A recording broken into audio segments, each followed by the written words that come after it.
स्वागत है साथियों।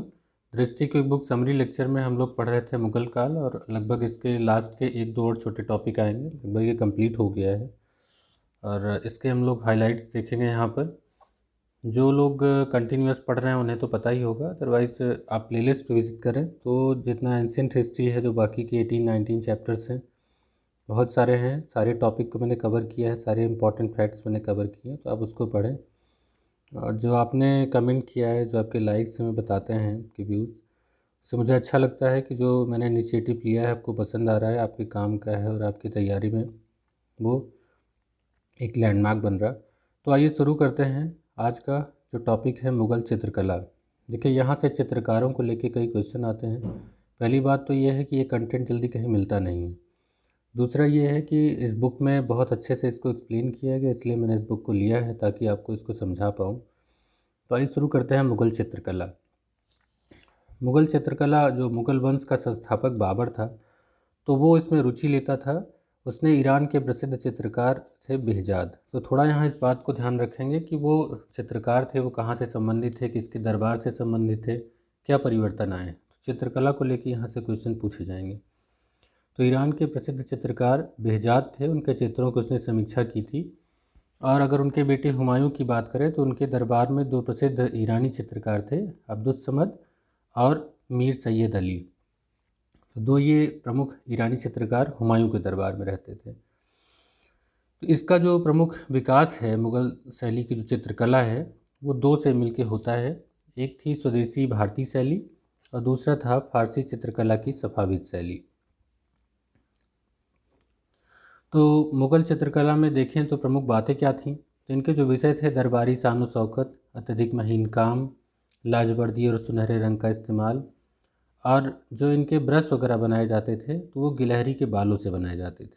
संध्या और रात्रि का चित्रांकन, ज़्यादातर इस काल के जो चित्र हैं वो कागज़ पर बनाए गए हैं। कपड़े, भित्ति और हाथी दाँत के चित्र भी बनाए गए हैं।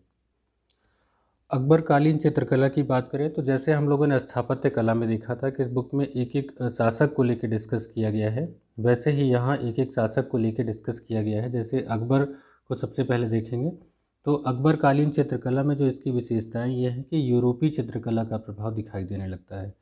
कुछ और भी बातें हैं, जैसे व्यक्ति विशेष का चित्रण, जो दृश्य में आगे देखने वाली वस्तु थी उनको छोटे आकार में बनाना, जो पीछे रहती थी उनको बड़ा, जिससे कि आगे पीछे का भी भान हो सके।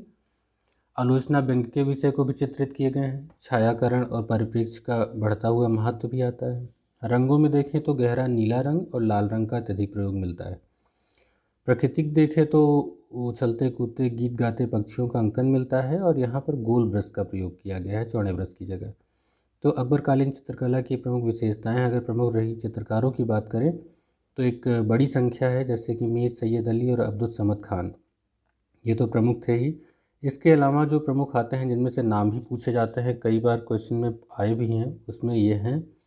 तो इनको थोड़ा सा लिख के प्रैक्टिस करिएगा। दसवंत, मिस्किना, नन्हा, कान्हा, बसावन, मनोहर, दौलत, केसु, भीम, गुजराती, धर्मदास, इनायत। तो इसमें दसवंत और बसावन वगैरह ये तो एग्ज़ाम में पूछे ही जा चुके हैं, और भी एक दो जो अक्सर कर एग्ज़ाम में आते रहते हैं, तो थोड़ा यहाँ से ध्यान रखिएगा। इसके बाद देखते हैं जो अगले शासक आते हैं जहांगीर, उनके समय में चित्रकला का क्या हाल रहा। जहांगीर कालीन चित्रकला।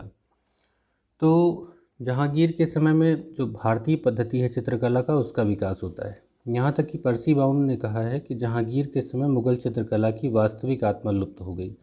तो उसका कारण यही था कि जो मुग़ल चित्रकला थी उसकी फारसी प्रभाव से मुक्ति हो गई थी। और इस काल में अगर देखें तो जो रूढ़िवादियाँ थीं उनको परंपरागत उनको हटा करके वास्तविकता को प्रदर्शित किया जाने लगा। कहने का मतलब है, जैसे अकबर काल में रुई के गट्ठर जैसे जो बादल दिखते थे, अगर वो जहांगीर काल के चित्र देखें तो बिल्कुल वास्तविक बादल दिखने लगे। तो इसका मतलब क्या था कि वास्तविकता चित्रकला में आने लगी जहांगीर काल में। तो यही एक चित्रकला की सबसे बड़ी खासियत होती है। और इस काल में प्रकृति का अधिक सजीव वर्णन किया गया है, बारीक चित्रण किया गया है, बहुत महीन लाइनें बनाई गई हैं। जो पशु पक्षी फूल वनस्पतियों का बेहद सुंदर चित्रांकन किया गया है।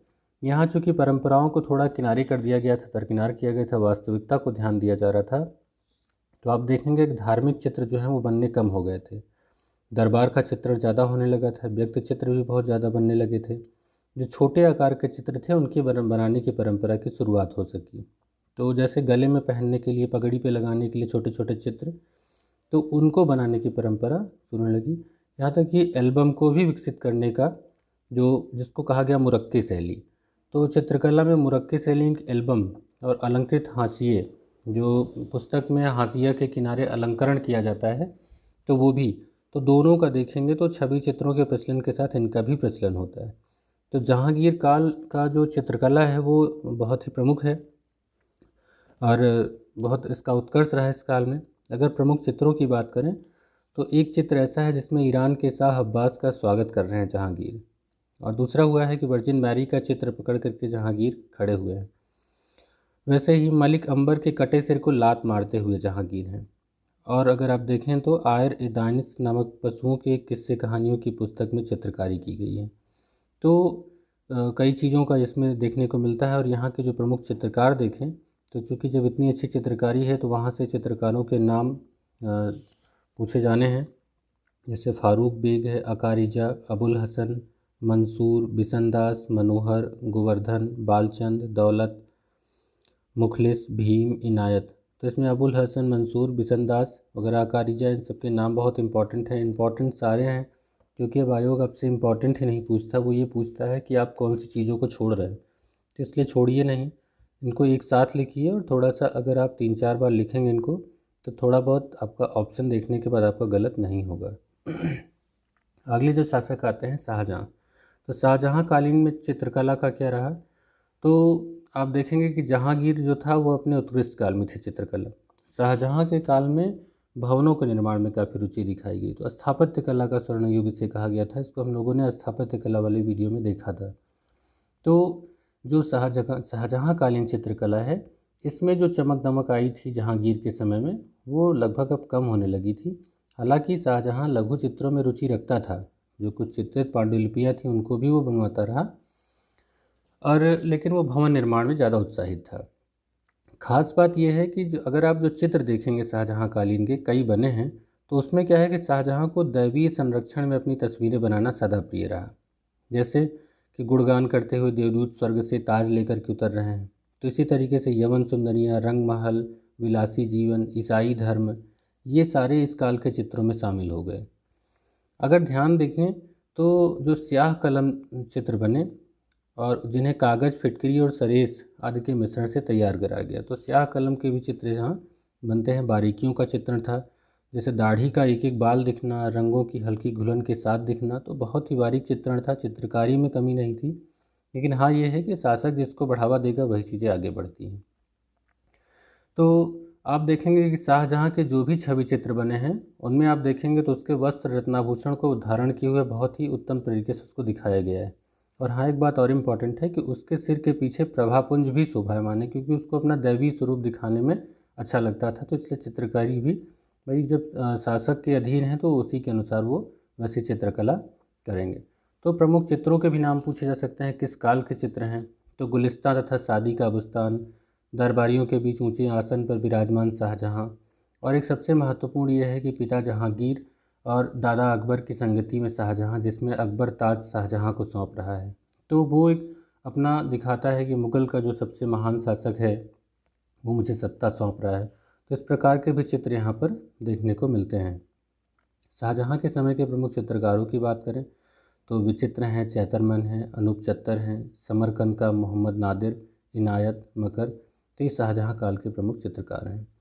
अब इसके बाद जो अगले आते हैं औरंगजेब। औरंगजेब के काल में देखेंगे कि जो चित्रकला थी वो लगभग ना के बराबर हो गई, क्योंकि इसमें रूढ़िवादिता का समावेश फिर से हो गया, चित्रों में दोहराव नजर आने लगा। और वो कट्टर मुसलमान था। उसने चित्रकला तथा संगीत से वो इतना विमुख रहा कि लघु चित्रों की जो अत्यंत विकसित कला थी इसके पहले, वो लगभग अब समाप्त होने की कगार पे आ गई। तो कुछ चित्रकारियाँ देखने को मिलती हैं, शिकार खेलते हुए, दरबार लगाते हुए, युद्ध करते हुए, लेकिन उनको शासकीय संरक्षण बहुत नहीं मिला और औरंगजेब काल में चित्रकला का लगभग पतन सा हो जाता है। तो मुग़ल काल की चित्रकला का एक विकास क्रम है जिसको हमने देखा बाबर से शुरुआत होती है और चरम पे पहुंचती है जहांगीर के काल में, जिसका पतन ही औरंगजेब के काल में हो जाता है।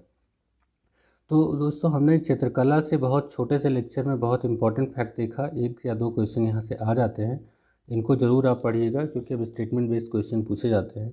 इसके बाद का जो टॉपिक है मुग़ल कालीन साहित्य, बहुत इम्पॉर्टेंट है। मिलाने के लिए मुग़ल काल से संबंधित जितनी किताबें हैं इनसे बहुत क्वेश्चन आने लगे हैं और हर एग्ज़ाम में आयोग के 1 क्वेश्चन 2 क्वेश्चन तो रहते ही रहते हैं। तो ये बहुत ही इम्पॉर्टेंट टॉपिक है, इसलिए मैं इसको एक अलग से वीडियो में लेके आऊँगा। छोटे वीडियोज़ इसलिए लेके आ रहा है, मैंने पहले भी बताया कि छोटे वीडियोज़ आपको बार बार याद दिलाते हैं कि आपने अभी किनको देखा है, किनको आपको रिवाइज़ करना है। तो कम समय में एक आपका क्वेश्चन तैयार होता है। मिलते हैं अगले वीडियो में मुग़ल साहित्य के साथ। वीडियो पसंद आए तो लाइक करिएगा, अपने दोस्तों के साथ शेयर करिएगा और आपने अब तक चैनल सब्सक्राइब नहीं किया है तो सब्सक्राइब करिएगा, जिससे हमारा परिवार और भी आगे बढ़ सके। मिलते हैं अगली वीडियो में, तब तक के लिए गुड बाय।